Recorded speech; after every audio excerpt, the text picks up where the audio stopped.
The Bhagavad Gita by Swami Chidbhavananda. Introduction. Commentaries. The function of a commentary is to expand, explain, expound, and extol the contents of a great book. It is but natural that numerous commentaries crop up around divinely inspired books.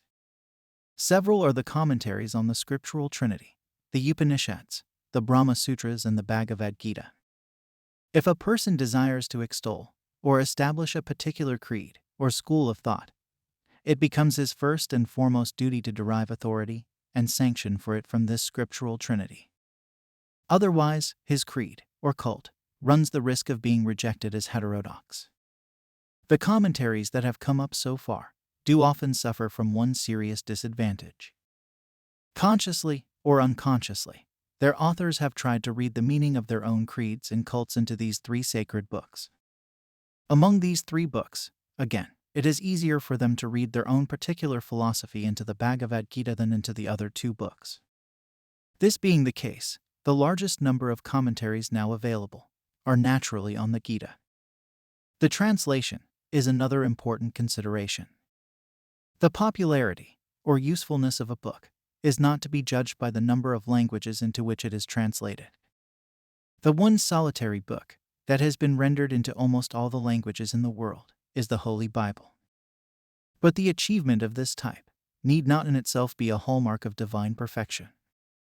Political power, missionary zeal, and material resources are factors capable of creating popularity for anything under the sun, not to speak of a book like the Holy Bible.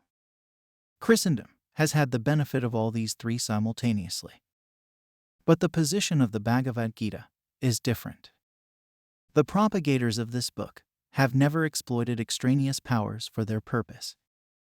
The translators of this book were actuated by the noble urge that the great ideals contained in it were highly beneficial to humanity. Propagation of dogma, cult, and creed comes under one category, and the propagation of ideals and principles under another. That the Bhagavad Gita is an embodiment of life principles that are supremely above all cults and creeds is self-evident.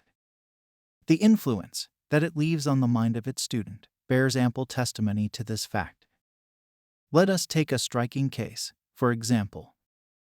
The East India Company did the first English rendering of this book. Warren Hastings, the then Governor-General, had contributed a foreword to it. Happily, his exact words are available to us. These writings of the inhabitants of India will survive when the British dominion in India shall have long ceased to exist, and when the sources which it once yielded of wealth and power are lost to remembrance. He alone can make this significant utterance, who has known the law that governs human life. And the Bhagavad Gita teaches just those laws and principles that govern human life. These laws and principles require no patron or defender. Even without the aid of propagators, these principles ever propagate themselves in the scheme of nature. The commentators on the Gita were those who had the least to do with pomp, power, or wealth. They had their minds anchored on things sacred. There is a monument to their devout labors erected at Kurukshetra. A temple dedicated to the Bhagavad Gita is today found in that holy place. It is claimed that this was the actual spot on which this immortal utterance was made by the Lord.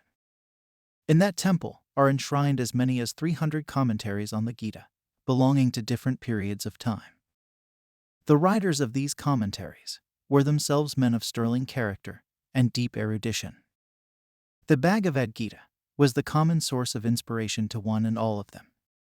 This fountain of life does not get exhausted with the flow of time. To the spiritual aspirants, it is as inspiring today as it ever has been.